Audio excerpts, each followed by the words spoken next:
Hey everyone, welcome to Life Likes and Landing Pages, aka the 3L podcast. My name is Kim and I'm here today with Gayle, and we are going to talk about how to structure your marketing campaign. Yes, we are. Yeah, Gayle, can you what's in it? Let's get started. Let's just dive right in. Let's dive right in. Marketing campaigns. If you're a long-term listener of this podcast, you will know that we are all about structure and planning and campaigns. You know, you've got your strategies, your plans. Campaigns are kind of the next step. And if you are launching a product or a service, or whether it be a new business or a new product or service or whatever it might be, there needs to be some sort of campaign around that, so that you can really reach the right people at the right time with the right message. And that's something that I consistently say and constantly say, but it is really, really important. And a marketing campaign comes with particular components that all work together to ensure that campaign success, if you like. Excuse me. Now, everyone will have their own way of creating a marketing campaign.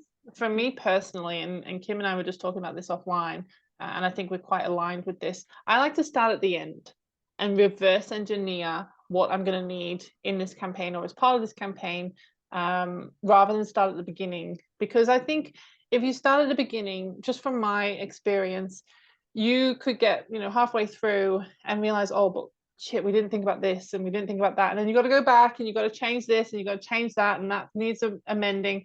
So I always like to start at the end, and reverse engineer your way back.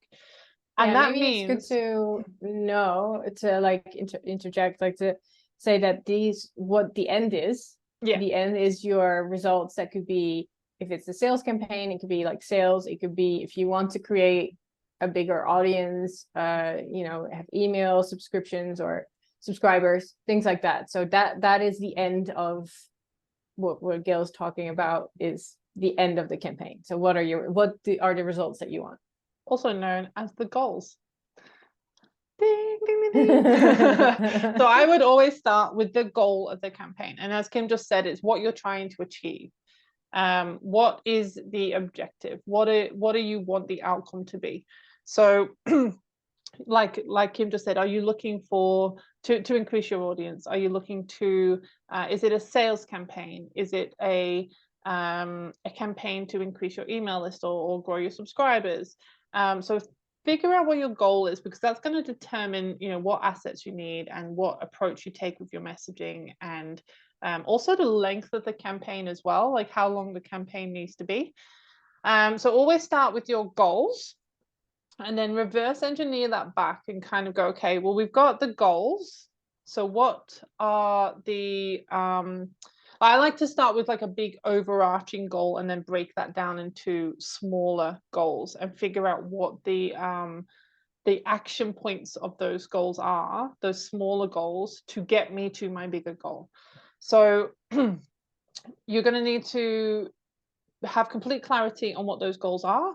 Once you've determined what your goals are and those micro goals that are going to feed into that bigger goal, you need to figure out what the assets of the campaign need to be. So for example, if it's a sales campaign, you might you're going to think about what the landing pages are that you need as part of that sales campaign. Do you need a dedicated product page as part of your checkout cart, for example?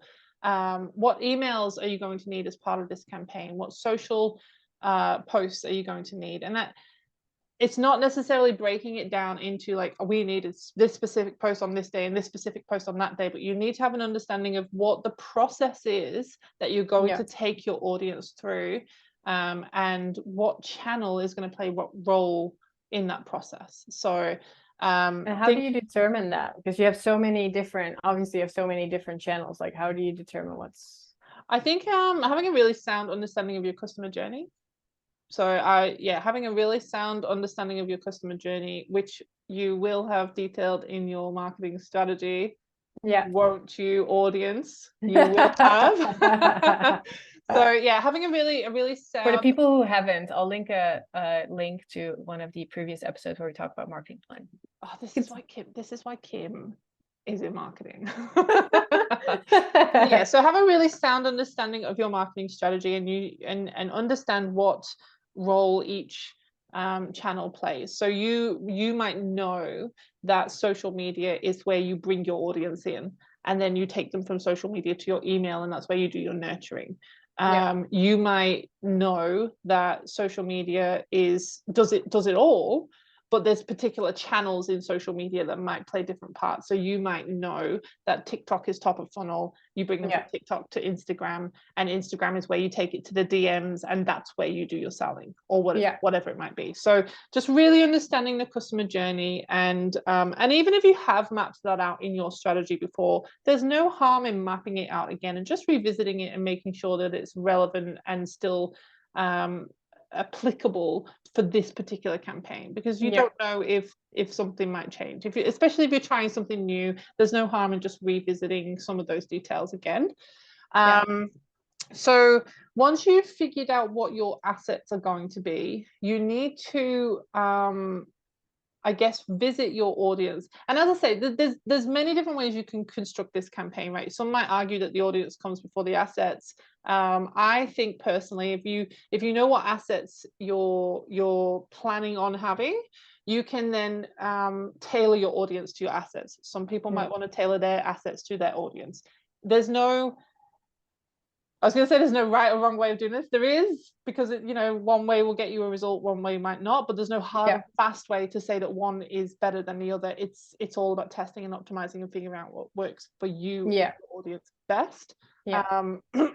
So yes, defining your target audience for this particular campaign. Now you might be sitting there thinking, saying, well, I've done that. I did that as part of my strategy too, Gayle. Yes, you have a clear understanding as part of your strategy who your audience is, but this campaign might not be for all of that audience. This campaign might just be for one of your audience personas, for example. And even if this campaign is for all of your audience, if you've got different audience personas, they might need different marketing messages as part of this campaign. So again, kind of really having an understanding of which segment of your audience is going to be targeted with which message. So figure out your excuse me, sorry.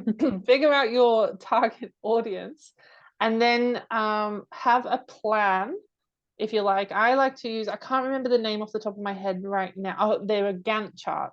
It's a Gantt chart. So I like to use a Gantt chart to map out the timeline of my campaign. Like, okay, this is where my pre-launch starts. This is where my launch week is. This is where my post-launch, because just because you've launched, it doesn't mean that we stop. The launch doesn't stop there. And I'll kind of break it down into those 3 areas, and then within those 3 areas, I will map out what starts where. Like, when do I need to have the landing pages ready? When do I need to have the email sequences ready? And then in the pre-launch phase, when does all of that start to get delivered? When does all that start to come into play? So that's just me. I'm quite a visual person, so I like to be able to look at a spreadsheet and go, okay, we're at this date. This is what this week should look like. But again, you have to find your own way of doing things. And also, if others are helping you, your designer, social media manager, it's good that everyone is on the same page, literally. Yeah. It's like a good little project, a really basic little project management tool. And if everyone has access to that, exactly, Kim, like your graphic designer can say, okay, well, I know I need to get my images done by this time because they need to be approved by this time because they're going live at this time. So you've got your goals, you've got your assets, you've got your audience. And now, personally, I would now start to craft my messages around the campaign and what it is that I'm trying to sell, or encourage my audience to do. So start to craft your messaging, and then I would, as a natural progression of that, I would then start to plan my content. And that's not to say that you have to have all of your social media captions written.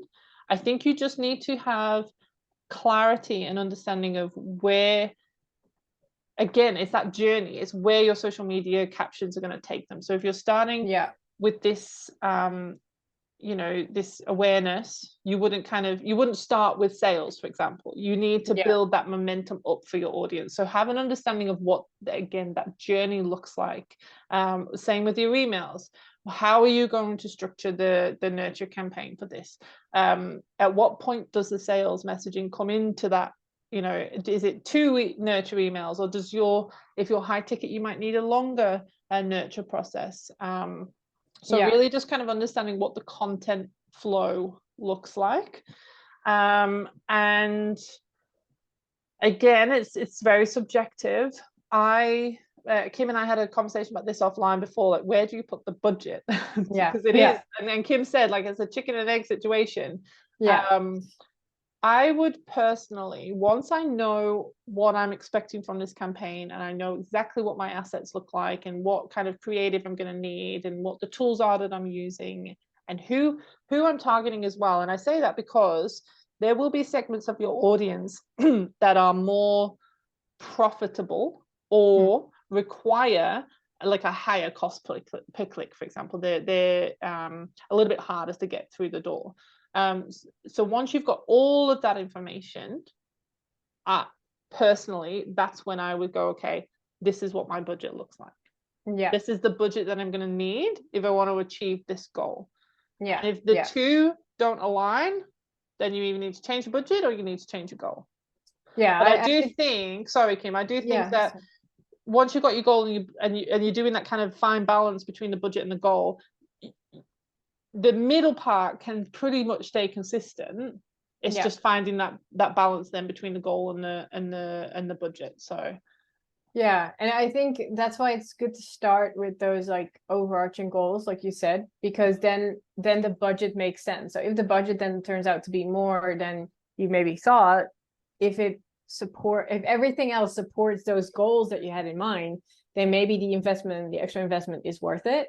But I think if you start if you start with a budget, which I think in a lot of, you know, when you're working in an office or you have your own company, like you usually get, okay, this is what I'm going to spend on marketing. You also limit yourself instantly in like what you can do, like advertisements or like channels, or if you want to buy better graphics or anything like that will be instantly be a deterrent. You need 100%. Like if I say to a client, okay, the budget for this is going to be 2,000, they'll, you know, especially for a small business, they'll be like, whoa, 2,000, that's so much money. But if I say, okay, you're going to invest 2,000, but you're going to make 8,000 back, all of a sudden it seems like a worthwhile investment. 100%. Is there anything you would add to that? Like, is there, because we haven't talked about KPIs now. I think, again, that comes around the budget time, personally, because you want to be kind of determining how you're going to use that budget and what you expect out of that budget. And that's where your KPIs come in, especially if you're setting things like, okay, we want to aim for, you know, cost per lead of $20 or whatever it might be. You know, if you know you want 1,000 leads and you're aiming for $20 a lead, then you're going to bring that into your budget and kind of go, well, is that feasible? So I would be setting the KPIs around about the same time as the budget probably part. You'd agree with that? I agree. Is there anything you would do differently? Because like I said, it is a very subjective process. So no, I think I would do, so for me, because like when it comes to both of us, I think the biggest difference between us is that I don't really like, for me, it's very easy to skip the strategy part kind of thing. Like I like to dive right in. So I think what you described is how it should happen. And I'll be very honest, it doesn't always happen in my case. I know. Shock, horror. But when I just dive right in, I think about everything except the outcome. I think about like, what's my audience, like what's my message, how am I going to reach them? But the details that are very important, then I forget. And then it's very difficult to determine when it's a success. Yeah. So I would do everything the same way as that you described, but I don't know. In an ideal world. Yeah, I don't always do. Yeah, very honest. And yeah. I will say, I think marketers will Yeah. nod their head when I say this. It's very much a case, and I actually said this to a client the other day, do as I say, not as I do. Yes, 100%, 100%. Yeah. This is how it should be done, but marketers are the worst for doing it how it should be Yeah. done. Because, Yeah. but as a caveat to that, you know, for people like Kim and I who have been working in this industry for so long, it's almost like a second nature to us to subconsciously, even you might not be consciously thinking about it, but subconsciously Yeah. so you probably can skip a couple of steps. But if you're new to this, if you're new to marketing campaigns, then absolutely you have to go through the motions if you want it to be effective. I agree. When you get a little bit more experience, there will be things that happen on autopilot, and you maybe can afford to potentially skip a few things. But yeah, don't do what the marketers do. Do what the marketers say, because we are the worst. When it comes to doing it, especially for ourselves, we're the worst for doing it for ourselves. But yeah, what I would say is an important thing that I don't think you touched on, but I think is important, is you talked about the customer journey, and you know, like there are some touch points. And I would say when it comes to your like a temporary campaign, which what we're talking about, I would also say just check your like other channels that may not be the main channels that you focus on during the campaign. So let's say, like you said, you have a landing page and you go, they get there from TikTok kind of thing, you know, like those are the two, and your emails. So those are the three main channels. Make sure that when they go to your homepage, that they can get back to the sales page, that they still see a little bit like, oh, there's the action. So we've talked about this before, but that all the channels still have the same message on there. And it can depend on, you know, the size and the screaminess of the message, but that people can recognize it wherever they go, wherever they touch contact with you, that they know, that the action, what your special is, what your campaign is about. That's one thing I would add. Yeah, and you've just triggered a thought in me, actually, kind of unrelated, but post campaign, once this campaign is over, if you do things like change your website banner or change your Facebook banner, and there is time sensitivities on there, for example, like coming February 2023, don't have that up in February 2024. Yeah. You know, make sure you're then changing some of those assets will need to be changed back to something a little bit more generic and less campaign specific. So 100%. as you're going along, like make a note of that, like almost like an inventory type thing, that you need to change some stuff back once this campaign's over as well. Yeah. Because I put calendar invites in my calendar, so, you know, like calendar reminders, like I'm about to do an email campaign for my job, and I have the day after, like, change it everywhere. Because I think people forget about that. People forget about that. I hold my hands up, I've done exactly the same thing. You know, like where in my Facebook banner is said, that was a real life example of myself that I just used. So so just make sure that, you know, you're aware of which assets might need to be changed back, like links in websites or whatever it might be. So continue to see your marketing as a whole, and your campaign is part of it, and not make sure that you keep an eye on everything. And have an idea as well of how, because obviously you're launching something and that is your main focus and whatnot, but there are other things still going on in your business that you need to maintain. So have an idea of what role they're going to play in this point as well, in this process, if you like. But essentially that is you know, a marketing campaign, how to create a marketing campaign, or the components that are involved in a marketing campaign.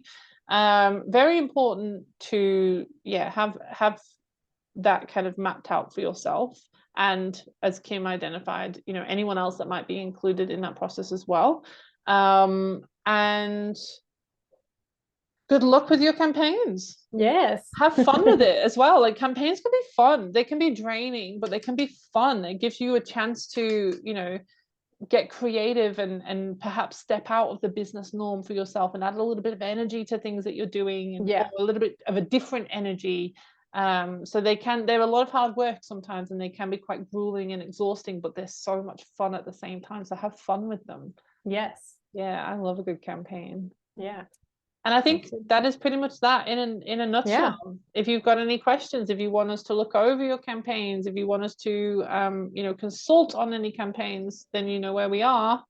And if you liked this episode, do the thing, give it a like, give it a share, tell your friends, tell your colleagues, let your cat know. Kim shares these episodes with her cat every day. He's right here. But yeah, don't be shy or afraid to get in touch and ask any questions or give any feedback, because that is essentially why we do this. So Yes. Yeah. see Sounds you good. next time. Yeah. See you next time. Bye. Bye.